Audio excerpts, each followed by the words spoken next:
24-এর আন্দোলনের সাথে বিএনপির কোনো সম্পর্ক নাই। এটা কোনো আমি বলছি না, অন রেকর্ড আছে। তাহলে শহীদ হলো কারা? আজকে যারা মঞ্চে বসে আছে তাদের ছেলে মেয়েরা, সামনে যারা বসে আছে তাদের ছেলে মেয়েরা, বিএনপির কেউ না। আপনি বিদেশে ছিলেন, আপনাকে যা বলা হচ্ছে আপনি সেটাই শুনছেন, কিন্তু প্রকৃত অবস্থা আপনি দেখেন নাই। 20, 30, 40 লক্ষ লোক ঢাকাতে কিভাবে প্রবেশ করেছে এক একটা রাস্তা দিয়ে। যাত্রাবাড়িতে যান 15 লক্ষের উপরে, টঙ্গীর থেকে নিয়ে বনানী পর্যন্ত। মিরপুরের দিকে যান, মিরপুর থেকে নিয়ে শেরেবাংলা নগর পর্যন্ত।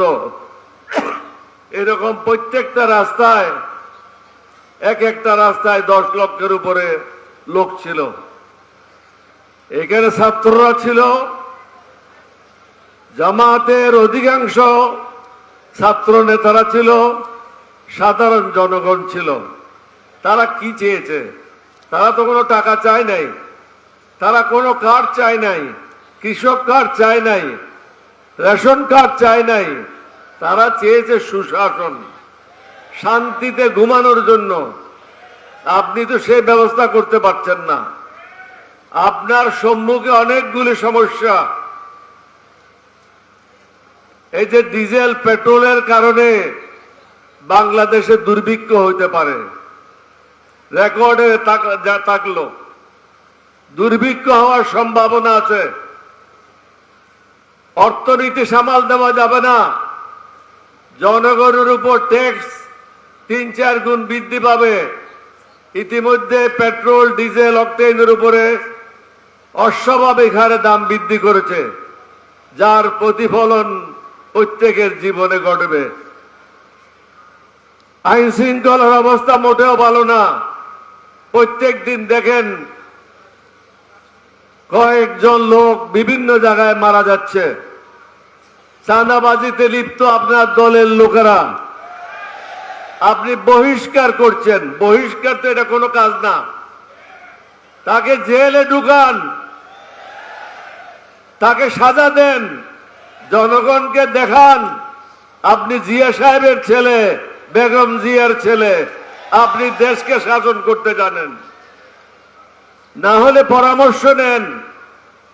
যারা আপনাকে ঘিরে রেখেছে এই বেষ্টনীর থেকে বের হন। বেষ্টনীর থেকে বেরিয়ে জাতীয় যে সমস্যা, আইন শৃঙ্খলা, দ্রব্যমূল্য, ট্রাফিক জ্যাম, ডিজেল পেট্রোলের সমস্যা, অর্থনৈতিক সমস্যা, আন্তর্জাতিক সমস্যা এবং 3য় বিশ্বযুদ্ধ হবে, এটা এড়িয়ে দেওয়া যায় না। সুতরাং এই দিকে মন না দিয়ে আমাদের বিরোধী দলীয় নেতাদের সাথে বসেন, তাদের সাথে বসে জাতিকে এগুলি থেকে কিভাবে মুক্তি দেবেন সেটাই চিন্তা করেন। 2-3 দিনের মধ্যে সংস্কারের যে কথাগুলি আছে সেটা বাস্তবায়ন করেন। কেউ বলছে সংস্কার, কেউ বলছে অ্যামেন্ডমেন্ট। এরকম ধারাবাহিক বক্তব্য রেখে কোনো লাভ নাই। ধারা অনুযায়ী এটা কোনো ঢাকা ইউনিভার্সিটি না, ছাত্রদের পড়াচ্ছেন। এটা হলো পার্লামেন্ট। যার যে বক্তব্য রাখার কথা সে বক্তব্য রাখতে পারে না। এক মন্ত্রীর বক্তব্য অন্য মন্ত্রী রাখে। সুতরাং প্রধানমন্ত্রীকে বুঝতে হবে ওই মন্ত্রীকে রাখার কি কারণ আছে, তার যুক্তিকতা কি আছে।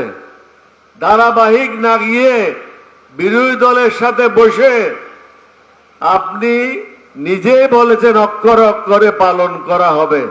সুতরাং এগুলি পালন করে জাতীয় সমস্যাগুলি কিভাবে সমাধান করবেন, সুশাসন কিভাবে প্রতিষ্ঠা করবেন, দেশে কিভাবে শান্তি আসবে, এই বিষয়গুলি নিয়ে চিন্তা ভাবনা করেন।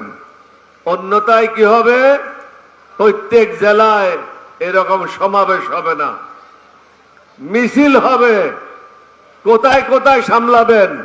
66 জেলায় 64টা মিছিল হবে, কোথায় সামলাবেন? আপনার পক্ষে কি সামাল দেওয়া সম্ভব? ঢাকাতে হলে হয়তো আর্মি নিয়ে আসবেন, পুলিশ নিয়ে আসবেন, কিন্তু একই সময়ে 64 জেলায় এবং প্রত্যেকটা উপজেলায় যদি হয়, সামাল দেওয়ার ক্ষমতা আপনার সরকারের নাই, আপনার মন্ত্রীদের নাই। এই কথাগুলি চিন্তা ভাবনা করেন, অভিজ্ঞ লোক